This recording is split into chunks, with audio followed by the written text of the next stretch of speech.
Yemen में हुती विद्रोहियों के खिलाफ अमेरिकी फौज एक बड़ी सैन्य कार्रवाई को अंजाम दे रही है, लेकिन अमेरिका के लिए ये लड़ाई इतनी भी आसान नहीं है, क्योंकि हुती विद्रोही भी लाल सागर में अमेरिकी नौसेना को निशाना बना रहे हैं। वे प्रत्येक अमेरिकी हमले के जवाब में एक काउंटर अटैक कर रहे हैं, जो न सिर्फ उनकी ताकत को दिखाता है, बल्कि एक ताकतवर मुल्क के आगे उनके मजबूत हौसलों की मेजबानी भी करता है।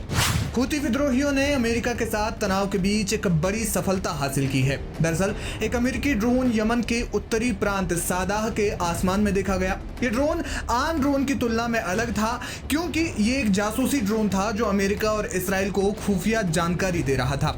लेकिन अमेरिका के मंसूबे कामयाब हो पाते उससे पहले ही हुती विद्रोहियों ने इसे मार गिराया। उन्होंने दावा किया कि जमीन से सतह पर मार करने वाली मिसाइल ने सादाह के ऊपर जायंट शार्क F-360 ड्रोन को मार गिराया। लेकिन सिर्फ इतना ही नहीं, बल्कि हुती विद्रोहियों ने दावा किया कि उन्होंने उत्तरी लाल सागर में अमेरिका के विमान वाहक युद्धपोत USS हैरी एस ट्रूमैन और एस्कॉर्टिंग युद्धपोतों पर हमले किए। उन्होंने इसे एक सफल ऑपरेशन बताया। हालांकि इन हमलों पर अमेरिकी सेना ने कोई टिप्पणी नहीं की। अब इतना सब हुआ ही था कि हुती विद्रोहियों ने इसराइल को भी नहीं छोड़ा।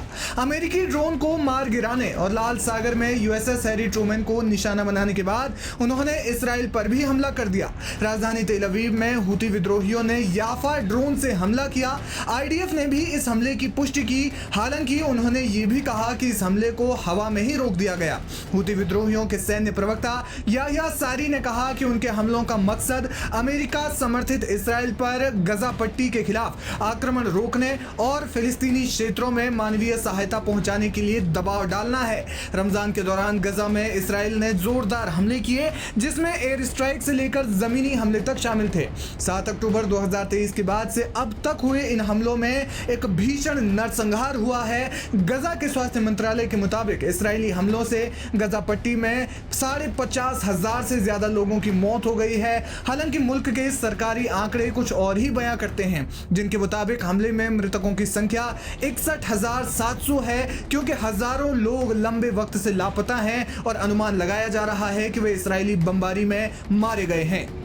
क्योंकि हजारों लोग लंबे वक्त से लापता है और अनुमान लगाया जा रहा है कि वे इसराइली बमबारी में मारे गए होंगे।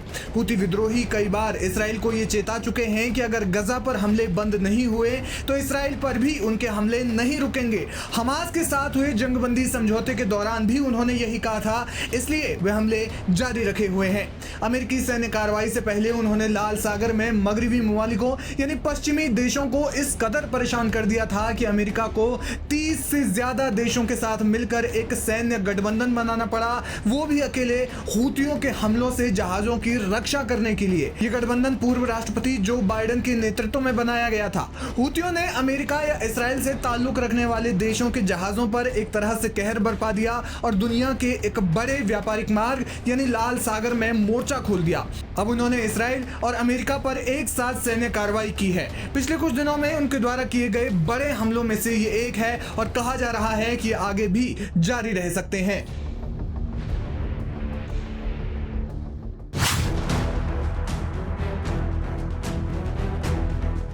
अमेरिका और यमन के हुती विद्रोहियों के बीच जोरदार तनाव है। अमेरिकी नौसेना लाल सागर से हुती विद्रोहियों पर लगातार निशाना साधे हुए है और ताबड़तोड़ हमले कर रही है। वहीं हुती विद्रोही भी अमेरिकी फौज पर हमला करके मुंहतोड़ जवाब दे रहे हैं।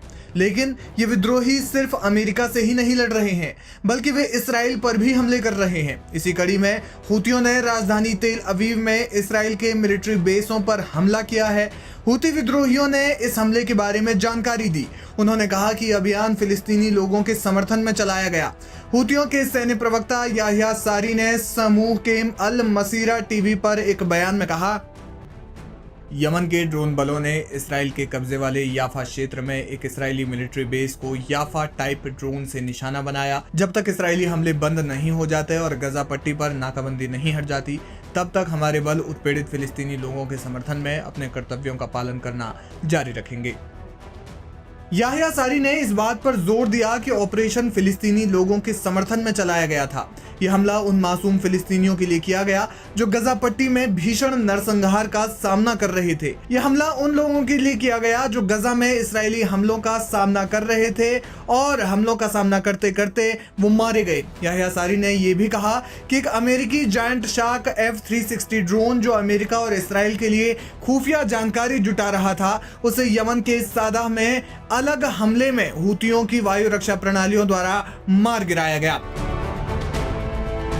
हूतियों के इस हमले की जिम्मेदारी लेने से पहले इस्राएल ने कहा था कि उन्होंने दक्षिण में अरावा क्षेत्र में ऊपर पूर्व से एक ड्रोन को रोका था। जनवरी में गजा में युद्ध विराम और कैदी विनिमय समझौते के बाद इस्राएल पर मिसाइल और ड्रोन हमलों को रोकने के बाद पिछले महीने तेल अवीव द्वारा युद्ध विराम तोड़ने के बाद हूतियों ने इस्राएल को निशाना बनाना फिर से शुरू कर दिया।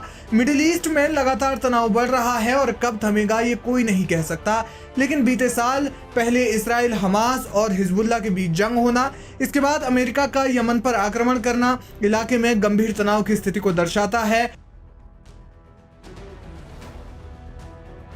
और इस तनाव का ही नतीजा है कि इस्राएली हमलों से 50,500 से ज्यादा लोगों की मौत हो गई है। हालांकि गजा में सरकारी आंकड़े बताते हैं कि मृतकों की संख्या 61,700 हो सकती है, क्योंकि कई लोग लंबे वक्त से लापता हैं और कहा जा रहा है कि वे हमले के कारण मारे गए होंगे। बहरहाल हूती विद्रोहियों के ड्रोन अटैक का जवाब इस्राएल किस तरीके से देता है, ये देखना अहम होगा।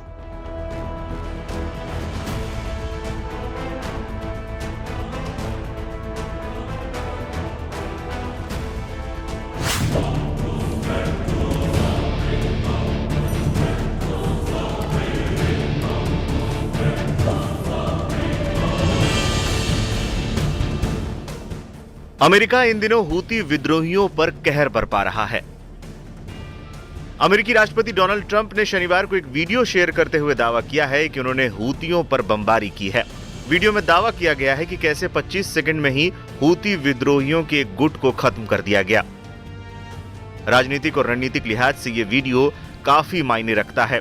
हूती विद्रोहियों ने आंकड़े जारी करते हुए बताया था कि डोनाल्ड ट्रंप का कार्यकाल शुरू होने के बाद से ही अमेरिकी हमलों में कम से कम 67 लोग मारे गए हैं। हालांकि वास्तविक संख्या ज्यादा हो सकती है।